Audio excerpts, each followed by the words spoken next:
ദൈവത്തിൻ്റെ പരിശുദ്ധമായ നാമം ഈ മുറ്റത്ത് കൺവെൻഷനിലും അതുപോലെ തന്നെ ശബ്ദവീചികൾ കടന്നു ചെല്ലുന്നതായ ഈ ദേശത്തിൻ്റെ ഓരോ മുക്കിനും മൂലയിലും കർത്താവിൻ്റെ നാമം മഹത്വപ്പെടുമാറാകട്ടെ. ഇതുപോലെ ഒരു യോഗത്തിൽ ഈ എളിയവനും പങ്കെടുക്കുവാനും കർത്താവിൻ്റെ നാമത്തെ ഘോഷിക്കുവാനും സ്വർഗം ചെയ്ത ഉപകാരത്തെ ഓർത്ത് കൃപയെ ഓർത്ത് ദൈവത്തെ സ്തുതിച്ച് മഹത്വപ്പെടുത്തുന്നു. സമയമൊട്ടും കളയാതെ നമുക്കെല്ലാം വളരെ പരിചിതമായ ഒരു വിശുദ്ധ വചനഭാഗം വായിച്ചുകൊണ്ട് ചുരുക്കമായ ഒരു മെസ്സേജിലേക്കും ദൈവ നിയോഗം അനുസരിച്ചുള്ള ഞാൻ രക്ഷിക്കപ്പെട്ടതിൻ്റെ സാക്ഷ്യത്തിൻ്റെ വളരെ ചുരുക്കമായ ചില ഭാഗങ്ങളിലേക്കും കടന്നു പോകുവാൻ കർത്താവിൽ ആശ്രയിക്കുന്നു. വിശുദ്ധ മർക്കോസ് എഴുതിയ സുവിശേഷം 1-ാം അധ്യായം 14-15 വാക്യങ്ങൾ വായിക്കുന്നു. എന്നാൽ യോഹന്നാൻ തടവിൽ ആയ ശേഷം യേശു ഗലീലയിൽ ചെന്ന് ദൈവരാജ്യത്തിൻ്റെ സുവിശേഷം പ്രസംഗിച്ചു. കാലം തികഞ്ഞു, ദൈവരാജ്യം സമീപിച്ചിരിക്കുന്നു, മാനസാന്തരപ്പെട്ട് സുവിശേഷത്തിൽ വിശ്വസിപ്പീൻ എന്ന് പറഞ്ഞു. നമുക്കെല്ലാം വളരെ പരിചിതമായ ഒരു വേദഭാഗമാണ് ഇപ്പോൾ വായിക്കപ്പെട്ടത്. പ്രിയമുള്ളവരെ, യോഹന്നാൻ ദൈവനിയോഗം പ്രാപിച്ച് യഹൂദ ദേശത്തേക്ക് കടന്നു വന്ന് ഇസ്രായേല്യരുടെ ഇടയിലേക്ക്, യഹൂദന്മാരുടെ ഇടയിലേക്ക് കടന്നു വന്നിട്ട് അവരോട് പ്രസംഗിക്കുവാൻ തുടങ്ങി, മാനസാന്തരപ്പെടുവിൻ. യോഹന്നാന്റെ കാലശേഷം നമ്മുടെ വാഴ്ത്തപ്പെട്ട കർത്താവ് ആ ദൗത്യം ഏറ്റെടുത്തുകൊണ്ട് ആ ദേശമാകെയും സഞ്ചരിച്ച് പ്രസംഗിക്കുകയാണ്, മാനസാന്തരപ്പെടുവിൻ. ഞാൻ എന്തുകൊണ്ടാണ് ഇന്ന് ഈ ദേശത്തോട് ഈ വാക്യങ്ങൾ വിളിച്ചു പറയുന്നത്? മാനസാന്തരം എന്ന ഒരു വാചകത്തിൽ, ഒരു വാക്കിൽ അടങ്ങിയിരിക്കുന്ന ദൈവിക ശക്തി വെളിപ്പെടുവാൻ വേണ്ടിയാണ്. സ്തോത്രം. എൻ്റെ ജീവിത അനുഭവങ്ങളെ കുറിച്ച് ചുരുക്കമായി പറഞ്ഞാൽ, മാനസാന്തരം എന്നുള്ള പദവുമായി മാത്രം ബന്ധപ്പെട്ട ചില കാര്യങ്ങൾ പറഞ്ഞാൽ, 2000 ആണ്ട് ഫെബ്രുവരി മാസം 6-ാം തീയതി ഞാൻ മുംബൈയിൽ നിന്ന് നാട്ടിലേക്ക് വരുമ്പോൾ എറണാകുളം മുതൽ ഒരു ദേവദാസൻ എൻ്റെ പിന്നാലെ കൂടി എന്നോട് പറഞ്ഞു, സഹോദര, മാനസാന്തരപ്പെടണം. എറണാകുളം മുതൽ ചെങ്ങന്നൂർ വരെ വ്യക്തിയുമായി ഞാൻ വഴക്കടിച്ചു ട്രെയിനിൽ. ചെങ്ങന്നൂർ സ്റ്റേഷനിൽ ഞാൻ ഇറങ്ങിയ ശേഷം എന്റെ പിന്നാലെ കൂടി അദ്ദേഹം പറഞ്ഞു, സഹോദര, മാനസാന്തരപ്പെടണം. ഞാൻ ആ ദേവദാസനെ അടിക്കുവാൻ ഓടിച്ചു. ഞാൻ രക്ഷിക്കപ്പെട്ട ശേഷം 2010 പുല്ലാട് ഉണ്ടായിരുന്നതായ എൻ്റെ ഹോമിയോപ്പതി ക്ലിനിക്കിൽ കടന്നു വന്നവരോട് മാനസാന്തരം പ്രസംഗിക്കുവാൻ തുടങ്ങി. സ്തോത്രം. ഞാൻ ഓർക്കുകയാണ്, അന്ന് ഞാനിത് പറഞ്ഞുകൊണ്ടിരിക്കുമ്പോൾ വരുന്നവരോടൊക്കെ, ക്ലിനിക്കിൽ വരുന്നവരോടൊക്കെ എൻ്റെ സാക്ഷ്യവും അതുപോലെ മാനസാന്തരപ്പെടണം എന്ന് പറയുമായിരുന്നു. എന്നാൽ എൻ്റെ പ്രിയപ്പെട്ട അക്രൈസ്തവരായ സഹോദരങ്ങൾ അതവർ കേൾക്കുന്ന പൊന്നുപോലെ അവർ കൈക്കൊള്ളുമായിരുന്നു. എന്നാൽ ചില പാരമ്പര്യവാദികളായ, ഹല്ലേലൂയ, ക്രൈസ്തവരെന്ന അഭിമാനത്തോടെ ജീവിക്കുന്ന പ്രിയപ്പെട്ടവരോട് ഈ വാക്ക് പറയുമ്പോൾ അവരെ ആക്രമിക്കുവാൻ മുതിരുമായിരുന്നു. ഞാൻ ഓർക്കുകയാണ്, വളരെ ഹൃദ്യമായി വർഷങ്ങളുടെ പരിചയമുള്ള ഒരു പ്രിയപ്പെട്ട അച്ചായനോട് ഞാൻ സംസാരമധ്യേ, അച്ചായ, മാനസാന്തരപ്പെടണം എന്ന വാക്ക് പറയുകയും, അദ്ദേഹത്തിന്റെ പ്രിയപ്പെട്ട ഭാര്യ ഉണ്ടായിരുന്നു, എന്നെ കാണാൻ വന്നതാ. ഈ വാക്ക് പറയുകയും കസേരയിൽ നിന്ന് ചാടി എഴുന്നേറ്റ് എന്നെ അടിച്ചു കൊല്ലുവാനുള്ള അത്ര കോപത്തോടെ എഴുന്നേറ്റു. ആ പ്രിയപ്പെട്ട അമ്മാമ്മ ഇടയ്ക്ക് വീണതുകൊണ്ട് ഞാൻ രക്ഷപ്പെട്ടു. സ്തോത്രം. അപ്പോൾ ഓർത്തു നോക്കുക, മാനസാന്തരം എന്ന പദം വെറും ഒരു പദമല്ല, വെറും ഒരു വാക്കല്ല, അതിലൊരു വലിയ ദൈവിക ശക്തി അടങ്ങിയിട്ടുണ്ട്. ഹല്ലേലൂയ. കേൾക്കുന്നവരുടെ ഹൃദയത്തെ മാറ്റിമറിക്കുന്ന ഒരു വലിയ ശക്തി അതിൽ അടങ്ങിയിരിക്കുന്നുണ്ട്. ഈ ശബ്ദവീചികളിൽ എന്നെ കേൾക്കുന്ന പ്രിയപ്പെട്ടവരിൽ ആരെങ്കിലും ഈ ഒരു വാക്ക് അലോരസം ഉണ്ടാക്കുന്നുവെങ്കിൽ ഈ പ്രസംഗം നിങ്ങൾക്ക് വേണ്ടിയുള്ളതാണ്. നിങ്ങൾ മാനസാന്തരപ്പെടണം. സ്തോത്രം. ഹല്ലേലൂയ. വളരെ ചുരുക്കമായിട്ട് ഞാൻ കർത്താവ് എന്നെ രക്ഷയുടെ അനുഭവത്തിലേക്ക് കൊണ്ടുവന്ന സാക്ഷ്യത്തിന്റെ ഏറ്റവും പ്രസക്തമായ ഭാഗങ്ങൾ, ഒരു ദിവസം ഒരു ടെലിവിഷനിൽ അവരെന്നെ ഇന്റർവ്യൂവിന് ക്ഷണിച്ചപ്പോൾ സമയം 1 മണിക്കൂറാണ് തന്നിരുന്നത്. പക്ഷേ സാക്ഷ്യം പറഞ്ഞത് 2.5 മണിക്കൂറായി, എന്നിട്ടും തീർന്നില്ല. അപ്പോൾ നിങ്ങൾ കേൾക്കാൻ പോകുന്നതായ ഈ സാക്ഷ്യം ഒരു സാധാരണ സാക്ഷ്യമല്ല. കർത്താവ് ഒരു പാപിയെ വിടുവിച്ച സാക്ഷ്യമാണ്. ഞാൻ അതിഭയങ്കരമായ ഒരു പാരമ്പര്യവാദിയായിരുന്നു. എൻ്റെ ജീവിതം ആരംഭിക്കുന്നത്, ആത്മീയ ജീവിതം, ആത്മീയമെന്ന് അന്ന് വിശ്വസിക്കപ്പെട്ടതായ ജീവിതം ആരംഭിക്കുന്നത് ഇവിടെ മാരാമണ്ണ് ചെട്ടിമുക്കിന് ഉള്ളതായ മലങ്കര കത്തോലിക്ക പള്ളിയിലെ മദ്ബഹ ശുശ്രൂഷകനായിട്ടാണ്. ഏകദേശം 12-ാം വയസ്സിൽ ആ ജീവിതം ആരംഭിച്ചു. എൻ്റെ ജീവിതത്തിലെ ഏറ്റവും വലിയ ആഗ്രഹം ഒരു അനുഗ്രഹിക്കപ്പെട്ട കത്തോലിക്ക പുരോഹിതനായി ജീവിക്കണം എന്നുള്ളതായിരുന്നു. ഹല്ലേലൂയ. അങ്ങനെ ജീവിച്ചു വരവെ ഒരു പള്ളിവാസിയായിട്ട് വളരെ ചുരുക്കമായിരുന്നു ഞാൻ വീട്ടിൽ പോയിരുന്നത്. എൻ്റെ 18 വയസ്സ് വരെ എൻ്റെ ജീവിതം പള്ളിയിൽ തന്നെയായിരുന്നു. അവിടെ തന്നെ ഭക്ഷണം കഴിക്കുക, അവിടെ തന്നെ ഉറങ്ങുക. എൻ്റെ ഉറക്കം മദ്ബഹായിലായിരുന്നു. കാരണം ഞാൻ വിചാരിച്ചത് അതാണ് ദൈവത്തെ എന്നോട് ഏറ്റവും അടുക്കുമാറാക്കുന്നതെന്നായിരുന്നു. അപ്പോൾ അങ്ങനെ ഒരു വ്യക്തിക്ക് മാനസാന്തരം ആവശ്യമുണ്ടോ? ഇത് തന്നെയാണ് എൻ്റെ ചോദ്യം ഈ ദേശത്തോട്. ഞാനിപ്പോൾ പറഞ്ഞതുപോലെ എന്നേക്കാൾ ഒരു പക്ഷേ ദൈവവുമായി അടുത്തു ജീവിക്കുന്നു എന്ന് വിചാരിക്കുന്ന പ്രിയ സഹോദര സഹോദരി, നിങ്ങൾക്ക് മാനസാന്തരം ആവശ്യമുണ്ടോ എന്ന് ചിന്തിച്ചു കൊള്ളണം. ആ ജീവിതം അങ്ങനെ മുന്നേറി 18 വയസ്സിൽ ഡിഗ്രി പാസ്സായി ഇന്ത്യൻ നേവിയിൽ പരിശീലനത്തിനായി ചേരുന്നു. ഇന്ത്യൻ നേവിയിൽ പരിശീലനം പൂർത്തിയാക്കി ഒരു എയർക്രാഫ്റ്റ് എഞ്ചിനീയറായിട്ട് ജോലിയിൽ പ്രവേശിക്കുന്നു. 2000 ആണ്ടില് 10 വർഷത്തെ ജോലിക്ക് ശേഷം അബുദാബിയിലുള്ള ഗൾഫ് എയർ എന്ന കമ്പനിയിലേക്ക് ഒരു എഞ്ചിനീയറായിട്ട് ചേരുവാനായിട്ട് ഞാൻ നേവിയിൽ നിന്ന് വിരമിക്കുകയാണ്. അങ്ങനെ മുംബൈയിൽ ചെല്ലുന്നു. അവിടെ വെച്ച് എൻ്റെ ജീവിതത്തിലുള്ള വലിയ മാറ്റം വരികയാണ് യാദൃച്ഛികമായിട്ട്. എഞ്ചിനീയർ എന്നുള്ള ആ ജോലിയിൽ നിന്ന് ഞാൻ പതിയെ ഒരു ചികിത്സകൻ, രോഗികളെ ചികിത്സിക്കുന്ന ഒരു അവസ്ഥയിലേക്ക് പെട്ടെന്ന് മാറുകയാണ്. ഞാൻ അതിലൊന്നും വിശദീകരിക്കുന്നില്ല. അങ്ങനെ നാട്ടിൽ കിടന്നു വന്നിട്ട് എൻ്റെ സർട്ടിഫിക്കറ്റ് ഒക്കെ പൂട്ടിവെച്ച് ഞാനൊരു ക്ലിനിക്ക് സ്റ്റാർട്ട് ചെയ്യുകയാണ്. കുമ്പനാട്, ഇവിടെ അടുത്ത് തന്നെ കുമ്പനാട് ജംഗ്ഷനിൽ, ആ 3 കൂടുന്ന കവലയിൽ ഒരു ക്ലിനിക്ക് തുടങ്ങുകയാണ്. അവിടെ ചികിത്സിച്ച് ഭാരതീയ സംസ്കാരത്തിന്റെയും ഭാരതീയ ആത്മീയതയുടെയും പിടിയിൽപ്പെട്ടിട്ട് ഞാനൊരു അത്ഭുത പ്രവർത്തകനായി മാറ്റപ്പെടുകയായിരുന്നു. വളരെ അത്ഭുതകരമായ രോഗശാന്തി, പ്രവചനം, കാണാതെ പോയവരെ മടക്കിക്കൊണ്ടുവരിക, മോഷ്ടിക്കപ്പെട്ട സാധനങ്ങൾ, മുതലുകൾ തിരികെ കൊണ്ടുവരിക, കള്ളന്മാരുടെ പടം വരച്ചു കൊടുക്കുക പോലീസ് അധികാരികൾക്ക്. അങ്ങനെ ഞാനൊരു അത്ഭുത പ്രവർത്തകനായിട്ട് ഈ ദേശത്ത് മാത്രമല്ല ലോകത്തിൽ പല രാജ്യങ്ങളിലും അറിയപ്പെട്ടു.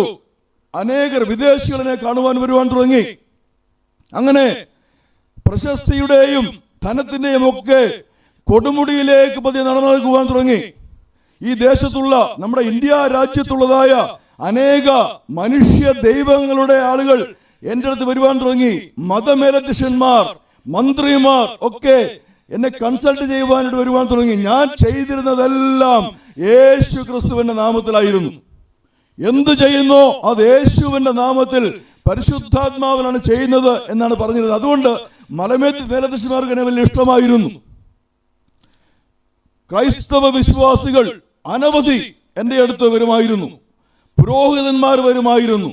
ഹൈന്ദവ മത നേതാക്കന്മാർ, സന്യാസിമാർ. അങ്ങനെ എൻ്റെ ജീവിതം ആ നിലയിലേക്ക് അങ്ങ് മാറ്റപ്പെട്ടു. അങ്ങനെ പോയിക്കൊണ്ടിരിക്കുമ്പോൾ എനിക്ക് വലിയ സന്തോഷമുണ്ട് ഇത് പറയുന്നതിൽ. ഇന്ന് 2024 ഫെബ്രുവരി മാസം 18-ാം തീയതി ഞായറാഴ്ചയാണ്. ഞാനന്ന് പള്ളിയിൽ 2007 ഫെബ്രുവരി മാസം 18-ാം തീയതിയും ഇതുപോലെ ഒരു ഞായറാഴ്ചയായിരുന്നു. 2007 ഫെബ്രുവരി മാസം 18-ാം തീയതി എനിക്ക് 40 വയസ്സ് തികയുന്ന ദിവസം. അന്ന് പള്ളിയിൽ പ്രാർത്ഥനാ യോഗം പ്രസിഡന്റാണ്. ആ ദിവസം പള്ളിയിലുള്ള മറ്റ് പ്രാർത്ഥനാ സെല്ലുകളെല്ലാം കൂടെ കൂടിയിട്ട് ഒരു സംയുക്ത പ്രാർത്ഥന മീറ്റിംഗ് നടക്കുകയാണ്. ഞാൻ അതിന്റെ അധ്യക്ഷനായിട്ടിരിക്കുന്നു. അപ്പോൾ അന്നത്തെ കാലത്ത് പ്രായമുള്ളവർ അൻസിനെ ചൂണ്ടിക്കാണിച്ച് പറയും, മക്കളെ, നിങ്ങൾ ജീവിക്കുന്നെങ്കിൽ അൻസിനെ പോലെ ദൈവത്തിനും സഭയ്ക്കും സമൂഹത്തിനും കൊള്ളാവുന്നവനായി ജീവിക്കണം. എന്നെ മാതൃകയാക്കി അവർ കാണിക്കുമായിരുന്നു. ഹല്ലേലൂയ. അങ്ങനെ ഇരിക്കുമ്പോൾ അന്ന് അധ്യക്ഷ പ്രസംഗത്തിനായി എഴുന്നേറ്റ എനിക്ക് ഞാൻ വേദപുസ്തകം തുറന്നപ്പോൾ കിട്ടിയത് പുറപ്പാട് പുസ്തകം 20-ാം അധ്യായം 4-ാം വാക്യമാ. അങ്ങനെ ഒരു വാക്യം വേദപുസ്തകത്തിലുള്ളത് ആ നിമിഷം വരെ എനിക്കറിയില്ലായിരുന്നു. ഞാൻ പെട്ടെന്നൊന്ന് വായിച്ചു നോക്കി, മനസ്സിൽ വായിച്ചു നോക്കി, പ്രസംഗിച്ചുകൊണ്ടിരിക്കുകയാണ്. വായിക്കുന്നതിന് മുമ്പ് നമ്മളൊന്ന് നോക്കണമല്ലോ എന്താ വായിക്കാൻ പോകുന്നത്. അപ്പോൾ മനസ്സിലായി, മേലെ ആകാശത്തിലോ താഴെ ഭൂമിയിലോ ഭൂമികളിൽ വെള്ളത്തിലോ ഉള്ള യാതൊന്നിന്റെയും പ്രതിമ നീ ഉണ്ടാക്കരുത്. POC ബൈബിൾ എന്നാണ് വായിച്ചത്. അപ്പോൾ എനിക്ക് മനസ്സിലായി, ഞാനിത് ആദ്യം വായിക്കുക, രാവിലെയും ഈ പ്രതിമകൾക്ക് ധൂപാർപ്പണം ചെയ്തിട്ടിരിക്കുക. അപ്പോൾ ഞാൻ എങ്ങനെ ഇത് പ്രസംഗിക്കും? ഒരു വല്ലാത്ത ചതി എന്ന് എനിക്ക് തോന്നി. ഞാൻ വേദപുസ്തകം അടച്ചിട്ട് പ്രസംഗം തുടർന്നു. കുറച്ചു കഴിഞ്ഞ് വേദപുസ്തകം വായിക്കണമല്ലോ, പള്ളിയല്ലേ, പ്രാർത്ഥനായോഗമല്ലേ.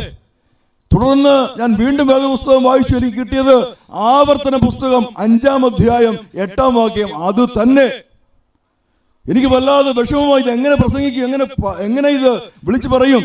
എന്റെ ഉള്ളിൽ ഒരു വലിയ ധൈര്യം വന്നു. എന്നോട് ആരോ പറയുകയാണ്, നീ ഇത് വായിച്ച് പ്രസംഗിക്കുക. ഞാൻ ഒന്നും നോക്കിയില്ല, അതുപോലെ വായിച്ചു. പറഞ്ഞു, ഈ ഇരിക്കുന്നതൊക്കെ തെറ്റാണ്, ഇതെല്ലാം പാപമാണ്. അപ്പോഴേക്കും വലിയ പ്രശ്നമുണ്ടായി. പ്രായമുള്ള അപ്പച്ചന്മാർ ചാടി എഴുന്നേറ്റു, നിന്നിൽ പിശാച് കിടന്നിരിക്കുന്നു, പിശാചാണ് നിന്നെ കൊണ്ട് ഇത് വായിപ്പിക്കുന്നതെന്ന് എന്നെ പിടിച്ചിരുത്തി. അതിലൊരു അപ്പച്ചൻ ആശീർവാദം പറഞ്ഞ് അവർ ചായയും കുടിച്ച് പിരിഞ്ഞു. പക്ഷെ എനിക്ക് പള്ളി വിട്ടു പോകുവാൻ സാധിച്ചില്ല. ഞാൻ പള്ളിയിൽ ഇരുന്ന് ദൈവത്തോട് ചോദിക്കണം, ദൈവമേ, അവിടുന്ന് രചിച്ചതായ ഈ വേദപുസ്തകത്തിൽ ഒരു വാക്യമല്ല ഞാൻ വായിച്ചത്. എന്തുകൊണ്ടാണ് ഇവർ പറയുന്നത് ഇത് പിശാചിനാൽ നീ പറഞ്ഞതാണെന്ന്? ഞാൻ അന്നു മുതൽ 2007 ഫെബ്രുവരി മാസം 18-ാം തീയതി ഞായറാഴ്ച തീരുമാനമെടുത്തു, വിശുദ്ധ വേദപുസ്തകം പഠിക്കണം. അങ്ങനെ ഉൽപ്പത്തി 1 മുതൽ ആരും അറിയാതെ, കുടുംബത്തിൽ ആരും അറിയാതെ, പള്ളിയിൽ ആരും അറിയാതെ വേദപുസ്തകം രഹസ്യമായിട്ട് പഠിക്കുവാൻ ആരംഭിച്ചു. വേദപുസ്തകം പഠിച്ചു വരുമ്പോൾ മനസ്സിലായി, അൻസൻ ചെയ്തുകൊണ്ടിരിക്കുന്നതായ അത്ഭുത പ്രവൃത്തികളും രോഗശാന്തിയും പ്രവചനവും എല്ലാം വിശുദ്ധ വചനപ്രകാരം തെറ്റാണ്. അൻസൻ ചെയ്തുകൊണ്ടിരുന്നത് അന്ന്, ഇപ്പോഴത്തെ അല്ല കേട്ടോ. സ്തോത്രം, ഹല്ലേലൂയ. പ്രിയമുള്ളവർക്ക് സംശയം തോന്നരുത്. ദൈവിക രോഗശാന്തിയുണ്ട്, ദൈവിക പ്രവചനമുണ്ട്. അത്ഭുതങ്ങളെ പ്രവർത്തിക്കുന്ന, അത്ഭുതങ്ങളാലും അടയാളങ്ങളാലും വചനത്തെ ഉറപ്പിക്കുന്ന പരിശുദ്ധാത്മാവാണ് ഇന്ന് നമ്മോട് കൂടെ ഉള്ളത്, ഇന്ന് എന്നോട് കൂടെ ഉള്ളത്. അന്ന് അങ്ങനെ ആയിരുന്നില്ല. അപ്പോൾ എൻ്റെ ഉള്ളിൽ ഭയങ്കരമായ വിഷമമുണ്ടായി. എങ്ങനെ ഇതിൽ നിന്നൊന്ന് ഊരും? കാരണം പള്ളിയുടേതായ, സഭയുടേതായ പല വിധത്തിലുള്ളതായ സ്ഥാനങ്ങള്, ഭയങ്കരമായ എന്താ പറയുന്നത്, ട്രഡീഷൻ അഥവാ പാരമ്പര്യം. എൻ്റെ അച്ചാച്ചനും അമ്മയൊക്കെ മർത്തോമ പാരമ്പര്യത്തിൽപ്പെട്ടവരായിരുന്നു, ഞങ്ങൾ മാത്രമായിരുന്നു കത്തോലിക്കൽ. അപ്പോൾ ഇതൊക്കെ ഉള്ളപ്പോൾ എങ്ങനെ ഇതിൽ നിന്നൊന്ന് ഊരി? ഞാൻ കർത്താവിന് പ്രാർത്ഥിക്കാൻ തുടങ്ങി, കർത്താവ്, എന്നെ കൊണ്ട് സാധ്യമല്ല, അവിടുന്ന് എന്നെ രക്ഷിക്കണം. അങ്ങനെ 2007 ഡിസംബർ മാസത്തിൽ ഞാൻ പോലും അറിയാതെ അബുദാബിയിൽ നിന്ന് എനിക്കൊരു ജോബ് ഓഫർ വരികയാണ്. ഞാൻ അപ്ലൈ ചെയ്തതല്ല. എനിക്ക് ഇന്ത്യ വിട്ടു പോകാൻ യാതൊരു ആഗ്രഹവുമില്ലായിരുന്നു, അന്നുമില്ല ഇന്നുമില്ല. ആ ജോബ് ഓഫർ വന്നപ്പോൾ ഞാൻ വിചാരിച്ച് കളിപ്പിക്കാനാണെന്ന്. തിരിച്ചു വിളിച്ചപ്പോൾ അവിടുത്തെ HR മാനേജർ ആ കമ്പനിയിൽ, അദ്ദേഹം പറയുകയാണ്, യു ആർ സെലക്ടഡ്. കാരണം അവർക്ക് വളരെ അത്യാവശ്യമായിട്ട് എൻ്റെ നേവിയിലെ എക്സ്പീരിയൻസ് ആവശ്യമാണ്, അവർക്കൊരു പ്രോജക്റ്റ് സ്റ്റാർട്ട് ചെയ്യാനായിട്ട്. ഹല്ലേലൂയ. അപ്പോൾ അവർക്ക് എങ്ങനെയോ എന്നെക്കുറിച്ച് അറിവ് ലഭിച്ചു. അങ്ങനെ ഇന്റർവ്യൂ ഇല്ലാതെ, സെലക്ഷൻ ഇല്ലാതെ നേരിട്ട് എനിക്കൊരു ഇമെയിൽ അയച്ചിരിക്കുകയാണ്. ഇതാണ് ദൈവത്തിന്റെ അത്ഭുതം. ഹല്ലേലൂയ. ഹൃദയമുരുകി ദൈവസന്നിധിയിൽ കരയുമ്പോൾ ഇന്നും പ്രവർത്തിക്കുന്ന, വിടുവിക്കുന്ന ദൈവത്തിലാണ് നമ്മൾ വിശ്വസിക്കുന്നത്. അത് ജീവനുള്ള ദൈവം, മിഥ്യാമൂർത്തികളല്ല. സ്തോത്രം. ഞാൻ അന്ന് പള്ളിയുടെ പണി നടക്കുകയാണ്. നിങ്ങൾക്കറിയാം, ചെട്ടുമുക്കിന്റെ പള്ളിയുടെ വലിയ പള്ളി അന്ന് പണി നടക്കുകയാണ്. ഏകദേശം 18 ലക്ഷം രൂപ എൻ്റെ കയ്യിലുണ്ട്. ഇതെല്ലാം പതിയെ പള്ളിയിൽ ഏൽപ്പിച്ച് സാവധാനം, ആരും അറിയാതെ അന്ന് എൻ്റെ അടുത്തുള്ള രോഗികളെ, എൻ്റെ കൂടെ ഒരു ഡോക്ടർ ഉണ്ടായിരുന്നു, മല്ലപ്പള്ളിക്കാരി ഒരു ഡോക്ടർ, അവരെ എല്ലാവരെയും പതിയെ ഏൽപ്പിച്ചിട്ട് ഏകദേശം 2 ആഴ്ച എടുത്തിട്ട് ആരും അറിയാതെ 2007 ഡിസംബർ മാസം 24-ാം തീയതി ഞാൻ പള്ളിയിൽ തീയാളിക്കൽ ശുശ്രൂഷ ചെയ്യേണ്ട ദിവസിയാത്. അന്ന് ആരും അറിയാതെ ഇവിടുന്ന് സ്ഥലം വിട്ടു. ആ രാത്രിയിൽ തന്നെ ഫ്ലൈറ്റിൽ അബുദാബിയിൽ ലാൻഡ് ചെയ്തു. 25-ാം തീയതി, ഡിസംബർ 25-ാം തീയതി ജോലിയിൽ പ്രവേശിച്ചു. അങ്ങനെ പോകുമ്പോൾ ഞാൻ എവിടെ ചെന്നാലും എന്നെ ഉയർത്തി കാണിക്കുന്നത് അതിശക്തനായ ഒരു കത്തോലിക്ക വിശ്വാസിയായിട്ടാണ്, ഒരു മദ്ബഹാ ശുശ്രൂഷകനായിട്ടാണ്. ഏത് ദേശത്ത് ഞാൻ നേവിയിലായിരിക്കുമ്പോഴും ചെല്ലുന്നിടത്ത് ആദ്യം ചോദിക്കും എവിടെയാ കത്തോലിക്ക പള്ളി ഉള്ളത്. അവിടെ ചെന്നിട്ട് പുരോഹിതനെ കാണും. പുരോഹിതനോട് പറയും ഞാനൊരു മദ്ബഹാ ശുശ്രൂഷകനാണ്. അപ്പോൾ ആ പള്ളിയിൽ മദ്ബഹാ ശുശ്രൂഷയിലേക്ക് പ്രവേശിക്കും. അങ്ങനെ അബുദാബിയിൽ ചെന്നപ്പോഴും അത് തന്നെ ചെയ്തു. അവിടെയുള്ളതായ സെയിന്റ് ജോസഫ് ദേവാലയത്തിൽ കടന്നു ചെന്നു, എന്നെ തന്നെ പരിചയപ്പെടുത്തി. ഹല്ലേലൂയ, സഭയുമായുള്ള ബന്ധത്തിൽ മുന്നോട്ട് പോയി. ഞാൻ ചുരുക്കമായിട്ട് പറയട്ടെ, 2009 2 വർഷങ്ങൾ കഴിഞ്ഞു.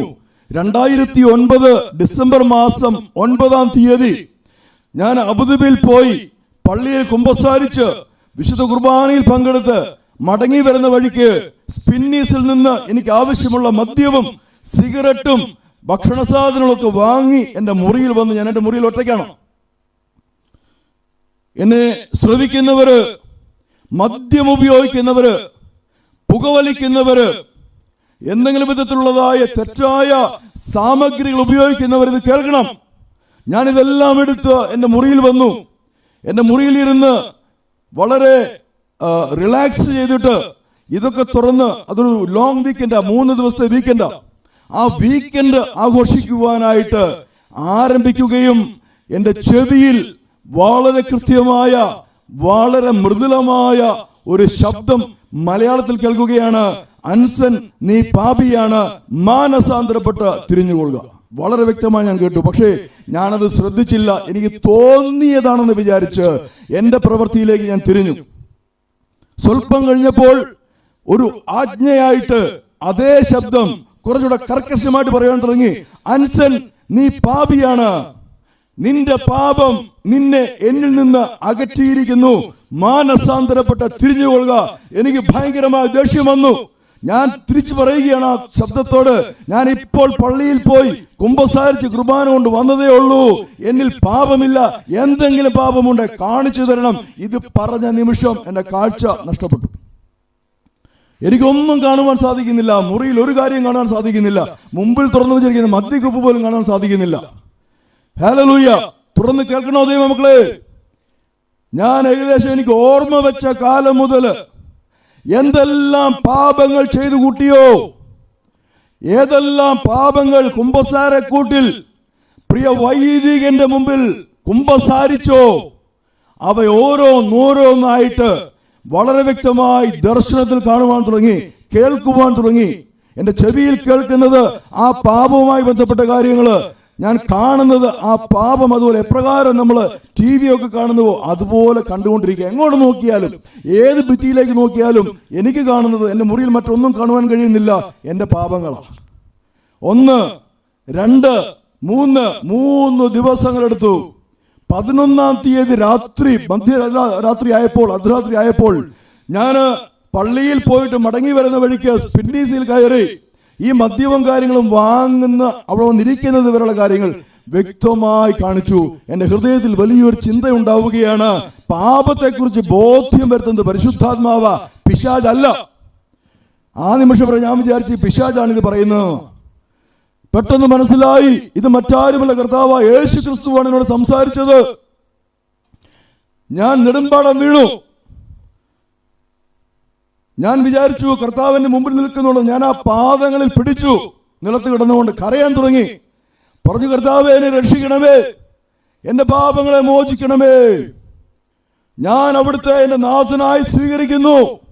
ഞാൻ ഇനിയും ജീവിക്കുന്നെങ്കിൽ എന്റെ പാപങ്ങളെ കുറിച്ച് എനിക്ക് ബോധ്യം വരുത്തി കർത്താവ് യേശു ക്രിസ്തു വേണ്ടി ജീവിക്കും. ഒരു തീരുമാനം കൂടെ എടുത്തു വന്ന് ആ കിടപ്പിൽ കിടന്നുകൊണ്ട് തീരുമാനമെടുത്തു. ഇനിയും മേലിൽ ഒരു പാപി എന്ന് എന്നെ ബോധ്യപ്പെടുത്താത്ത ഒരു ആചാരത്തിനും ഒരു സഭാവിശ്വാസത്തിനും കീഴടങ്ങുകയെല്ലാം തീരുമാനിച്ചു. അന്ന് ഞാൻ അത്രയും നാൾ ഉയർത്തിക്കൊണ്ടുവരുന്ന കത്തോലിക്ക വിശ്വാസത്തിൽ നിന്ന് എനിക്ക് പൂർണ്ണമായ മോചനം ലഭിച്ചു. പക്ഷേ എനിക്ക് മറ്റൊന്നും അറിയില്ല. എനിക്ക് മർത്തോമാക്കാരെ അറിയില്ല, യാക്കോബാക്കാരെ അറിയില്ല, പെന്തക്കോസുകാരെ ഒട്ടും അറിയില്ല. കാരണം പെന്തക്കോസുകാരൊരുത്തരെ അടിക്കാൻ ഓടിച്ചതാ. ഞാൻ ആദ്യം പറഞ്ഞല്ലോ, പെന്തക്കോസുകാരെന്ന് കേട്ടാൽ എനിക്ക് അവരെ കുറിച്ച് രണ്ടെണ്ണം പറഞ്ഞേ പറ്റുള്ളൂ. അതുകൊണ്ട് ഒരു ബന്ധവുമില്ല, എനിക്ക് മറ്റൊന്നും അറിയില്ല. എനിക്ക് ആകപ്പാട് അറിയാവുന്നത് കത്തോലിക്ക സഭയിൽ നിന്ന് പഠിച്ചതായ നമസ്കാര ക്രമവും പ്രാർത്ഥനാ ക്രമവും കെന്തയും കോലായും ഇതൊക്കെയല്ല, വേറെ എനിക്കൊന്നും അറിയില്ല. ഇനി ഒരു കാര്യം കൂടെ, ഞാൻ കർത്താവ് യേശു ക്രിസ്തുവിനെ സ്വീകരിച്ച നിമിഷം, മാനസാന്തരപ്പെട്ട ശേഷം സ്വീകരിച്ച നിമിഷം എന്നിലുണ്ടായിരുന്നതായ എല്ലാ കഴിവുകളും നിമിഷ നേരം കൊണ്ട് എന്നെ വിട്ടുപോയി. എനിക്ക് വ്യക്തമായിട്ട് അറിയുവാൻ സാധിച്ചു. എന്റെ കൈകളിൽ നിന്ന് വലിയ ശക്തി വിട്ടു പോകുന്നത്, എന്റെ നെറ്റിയിൽ നിന്ന് വലിയ ശക്തി വിട്ടു പോകുന്നത്, എന്റെ ശരീരം ഒരു പന്ത് പോലെ, ബലൂൺ പോലെയായി. എനിക്ക് നിൽക്കാൻ സാധിക്കുന്നില്ല, ഭാരമില്ലായ്മ. സ്തോത്രം. ആദ്യം ചെയ്തത്, എന്റെ മുറിയിൽ ഞാൻ വാങ്ങി വെച്ചിരുന്ന ഭക്ഷണ സാധനങ്ങളും ആ 3 ദിവസമായിട്ട് തുറന്നിരിക്കുന്ന മദ്യക്കുപ്പിയും സിഗരറ്റും മാത്രമല്ല, ഞാൻ എവിടെ ചെന്നാലും ഒരു പ്രത്യേക സജ്ജീകരണം ചെയ്ത് ഒരു കബോർഡിനകത്ത് കത്തോലിക്ക സഭയിൽ ഞാൻ ആരാധിച്ചിരുന്നതായ ബിംബങ്ങളും രൂപങ്ങളും ജപമാലയും ഒക്കെ വെച്ച ഒരു പൂജ മുറി ഉണ്ടാക്കുമായിരുന്നു. അത് മുഴുവൻ തൂത്തുവാരി എന്റെ ബെഡ്ഷീറ്റിലേക്ക് ഇതെല്ലാം കൂടി ഇട്ടിട്ട് ഒരു വലിയ ഭാണ്ഡക്കെട്ട് രാത്രി 12 മണി 1 മണിയായി നേരെ കച്ചറ ഡ്രമ്മിനകത്ത് കൊണ്ട് ഇതിട്ടു. തിരിച്ചു വന്ന് മുറിക്കകത്ത് കയറിയ നിമിഷം എന്റെ ഉള്ളിൽ എന്നോട് ആരോ പറയുകയാണ് സ്നാനപ്പെടണമെന്ന്. അല്ലെങ്കിൽ അതുവരെ എനിക്കത് അറിയില്ല. എനിക്ക് സ്നാനപ്പെട്ടേ പറ്റൂ, എനിക്കിപ്പോ സ്നാനപ്പെടണം. പക്ഷെ എനിക്കതെന്തെന്ന് അറിയില്ല. ഞാൻ എന്ത് ചെയ്യുന്നറിയാമോ? എന്റെ ബാത്റൂമിൽ കയറി ബാത്ത് ടപ്പിനകത്ത് വെള്ളം നിറച്ചിട്ട് അതിനകത്തിരിക്കാൻ തുടങ്ങി. കർത്താവെ ഇപ്പോൾ തന്നെ സ്നാനപ്പെടുത്തണം. നിങ്ങൾക്കറിയാമോ അത് സാധ്യമല്ല എന്ന്. കുറച്ചു നേരം ഇരുന്നിട്ട് ഞാൻ എഴുന്നേറ്റു, കിടന്നുറങ്ങി. ആ ഉറക്കത്തിൽ ഗാഠമായി ഉറങ്ങി. 3 ദിവസം ഉറങ്ങിയിട്ട് ഗാഠമായി ഉറങ്ങി. വെളുപ്പിന് എഴുന്നേൽക്കുന്നത് ഒരു സ്വപ്നം കണ്ടുകൊണ്ടാണ്. എനിക്ക് കർത്താവ് തന്നതായ ആ ജോലി ഞാൻ രാജിവെക്കുന്നതായിട്ടാണ് ആ സ്വപ്നം കണ്ടത്. അതുകൊണ്ട് തന്നെ ഞാൻ രാവിലെ എഴുന്നേറ്റത് വേറൊരു വ്യക്തിയായിട്ടാണ്, ഇന്നലത്തെ അൻസനായിട്ടല്ല, ഒരു പുതിയ അൻസനായിട്ട് എഴുന്നേൽക്കുന്നത്. പഴയ കാര്യങ്ങളൊന്നും അറിയില്ല. എനിക്ക് ആകെ അറിയാവുന്നത് ഈ വിശുദ്ധ വേദപുസ്തകത്തിലെ കാര്യം. ഒരു കാര്യം കൂടെ ചെയ്തു. എൻ്റെ കയ്യിൽ 2 വേദപുസ്തകം ഉണ്ടായിരുന്നു, ഞാൻ എപ്പോഴും കൂടെ കൊണ്ടു നടക്കുമായിരുന്നു. ഒരു ചുമന്ന വേദപുസ്തകവും കറുത്ത വേദപുസ്തകവും. ഈ കറുത്ത വേദപുസ്തകം ഒരു 2006 ഫെബ്രുവരി മാസത്തിലെ മാരാമൺ കൺവെൻഷന് എനിക്ക് പരിചയമുള്ള ഒരു അച്ഛനെ സന്തോഷിപ്പിക്കാനായി വാങ്ങിച്ചതാ. ഞാൻ ഒരിക്കൽ തുറന്നിട്ടില്ല, വായിച്ചിട്ടില്ല. പക്ഷേ അന്ന് രാത്രിയിൽ എൻ്റെ ഉള്ളവനോട് പറയുകയാണ്, നീ ഇനി മുതൽ അത് വായിക്കണമെന്ന്. അല്ലല്ല, ഞാൻ ചുമന്ന വേദപുസ്തകം തെറ്റാന്ന് പറയുവാനല്ല ഇത് പറയുന്നത്. പക്ഷെ എന്നോട് ദൈവാത്മാവ് ഇടപെട്ടത് ഞാൻ അതുപോലെ പച്ചയ്ക്ക് വിളിച്ചു പറയുകയാണ്. അങ്ങനെ ഞാൻ ആ ചുമന്ന വേദപുസ്തകത്തെ പൊതിഞ്ഞ് മാറ്റിവെച്ച് ഇപ്പോഴും എൻ്റെ കയ്യിലുണ്ടത്, ഞാൻ കളഞ്ഞിട്ടില്ല. കറുത്ത വേദപുസ്തകം വായിക്കുമെന്ന് തുടങ്ങി. കറുത്ത വേദപുസ്തകം വായിച്ചപ്പോൾ ആകെപ്പാട് ഭാഷാ വ്യത്യാസം, ഒരു പരിചയമില്ലാത്ത ഭാഷ. പിന്നീട് അങ്ങോട്ട് അത് പഠിക്കുവാൻ തുടങ്ങി. അപ്പോൾ അന്ന് രാത്രി സ്വപ്നം കാണുന്നു. രാവിലെ എഴുന്നേറ്റ് ഓഫീസിൽ ചെന്ന് ഞാൻ ആദ്യം ചെയ്തത്, എൻ്റെ ജോലി വളരെ സുഖമായിരുന്നു, നല്ല ശമ്പളമുണ്ട്, നല്ല ബഹുമാനമുണ്ട്. ഞാൻ ആദ്യം ചെയ്തത് HR-ൽ നിന്ന് റെസിഗ്നേഷൻ ഫോം വാങ്ങിച്ച് എൻ്റെ റെസിഗ്നേഷൻ ഫില്ലപ്പ് ചെയ്തു. ദൈവമക്കളെ കേൾക്കണോ? അന്ന് ഞങ്ങളുടെ HOD വന്നു, ഹെഡ് ഓഫ് ഡിപ്പാർട്ട്മെന്റ് വന്നിട്ട് ഞാൻ എന്ത് സ്വപ്നത്തിൽ കണ്ടോ അതേ സംഭവം അവിടെ ഉണ്ടായി. ആ സംഭവത്തിന് ശേഷം ഞാൻ എൻ്റെ റെസിഗ്നേഷൻ അദ്ദേഹത്തിന് കൊടുത്തിട്ട് പറഞ്ഞു ഞാൻ പോവുകയാണ്. പിന്നീട് അദ്ദേഹം എൻ്റെ പുറകെയായി റിസൈൻ ചെയ്യാതിരിക്കുവാനായിട്ട്. എനിക്ക് ഡബിൾ സാലറി, ഡബിൾ പ്രൊമോഷൻ ഒക്കെ ഓഫർ ചെയ്തു. പക്ഷേ കർത്താവ് കാണിച്ച ദർശനത്തെ മുറുകെ പിടിച്ചു.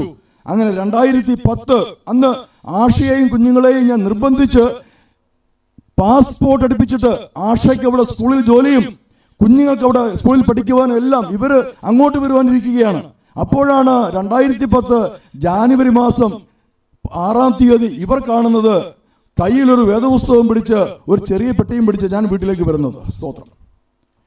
ആഷയ്ക്കൊന്നും മനസ്സിലായില്ല. പതിയെ ഞാൻ കാര്യങ്ങൾ പറഞ്ഞു കൊടുത്തു. അങ്ങനെ രക്ഷിക്കപ്പെട്ട ഒരു ദൈവ പൈതലായിട്ട് നാട്ടിൽ മടങ്ങി വന്ന് ജീവിതം ആരംഭിച്ചു. സ്തോത്രം. ഹല്ലേലൂയ. അങ്ങനെ ജീവിച്ച് സ്തോത്രം. അതിനുശേഷം വലിയ പ്രയാസങ്ങളിലൂടെ കടന്നുപോയി. അവിടെയൊക്കെ കർത്താവ് താങ്ങി. സ്തോത്രം. പിന്നീട് അങ്ങോട്ട് ദൈവദാസന്മാരുടെ ദൂതുകൾ കേൾക്കുവാനും സുവിശേഷ പ്രസംഗങ്ങൾ കേൾക്കുവാനും വചനധ്യാനത്തിനും ഒക്കെയായിട്ട് ജീവിതം മാറ്റിവെച്ചു. ഏകദേശം 1 വർഷം കഴിഞ്ഞപ്പോൾ എന്നെ ഈ രക്ഷയുടെ അനുഭവത്തിൽ നിന്ന് മടക്കിക്കൊണ്ടു പോകുവാനായിട്ട് ചിലർ ചേർന്ന് ഒരു 25 ദിവസത്തെ നോമ്പും ജപമാല യജ്ഞമൊക്കെ ആരംഭിച്ചു. പക്ഷേ അതിന്റെ 24-ാമത്തെ ദിവസം പരിശുദ്ധാത്മാവ് ഇടപെട്ട് ആഷയെയും ആലീസിനെയും ഈ രക്ഷയുടെ അനുഭവത്തിലേക്ക് കൈപിടിച്ച് നടത്തി. സ്തോത്രം. തുടർന്ന് അവരും സ്നാനപ്പെട്ടു. അങ്ങനെ ഞങ്ങൾ കുടുംബമായിട്ട് ഈ ദേശത്ത് ദൈവവേല ചെയ്യുവാൻ, സുവിശേഷ വേല ചെയ്യുവാനായിട്ട് ആരംഭിച്ചു. അത് ഈ നിമിഷം വരെയും മുടക്കമില്ലാതെ നടക്കുവാൻ സ്വർഗത്തിലെ ദൈവം താൻ ഞങ്ങളുടെ മേൽ ചൊരിഞ്ഞിരിക്കുന്ന കൃപയാൽ നടക്കുന്നു. പ്രിയമുള്ളവരെ, വളരെ ചുരുക്കമായിട്ടെങ്കിലും ഈ സാക്ഷ്യം ഈ ദേശത്തോട് പങ്കുവയ്ക്കുവാൻ എനിക്ക് ലഭിച്ച നല്ല അവസരത്തിനായിട്ട് നന്ദിയോടെ ദൈവത്തെ സ്തുതിക്കുന്നു. നമ്മളിന്ന് വായിച്ചു കേട്ടതായ വചനഭാഗം, ദൈവരാജ്യം സമീപിച്ചിരിക്കുന്നു, ആകയാൽ മാനസാന്തരപ്പെടുവിൻ. എന്റെ ഒരു ചോദ്യം ഈ ദേശത്തോട്, ദൈവവുമായിട്ട് വളരെ അടുത്ത് ജീവിച്ചു എന്ന് വിശ്വാസത്തോടെ ജീവിച്ചിരുന്ന അൻസൻ എന്ന ആ പഴയ മദ്ബഹ ശുശ്രൂഷകന് മാനസാന്തരം ആവശ്യമുണ്ടെങ്കിൽ എന്നേക്കാൾ പ്രാഗൽഭ്യത്തോടെ ദൈവസന്നിധിയിൽ ജീവിക്കുന്നു, ദൈവത്തോട് അടുത്ത് ജീവിക്കുന്നുവെന്ന് വിശ്വസിച്ചിരിക്കുന്ന പാരമ്പര്യ വിശ്വാസിയെ, നിനക്കും മാനസാന്തരം ആവശ്യമുണ്ട്. Hallelujah, hallelujah, hallelujah. അതിനായിട്ട് ഈ ദിവസങ്ങളിൽ പ്രിയപ്പെട്ടവരെ പരിശുദ്ധാത്മാവ് സഹായിക്കട്ടെ എന്നുള്ള പ്രത്യാശയോടെ പ്രാർത്ഥനയോടെ എനിക്ക് ഇത്രയും സമയം അനുവദിച്ചെന്ന ദൈവദാസന്മാരോടുള്ള നന്ദി അറിയിച്ചുകൊണ്ട് ദൈവസന്നിധിയിൽ താണിരുന്ന് തുടർന്നും ഞങ്ങൾക്ക് വേണ്ടി പ്രാർത്ഥിക്കണമേ.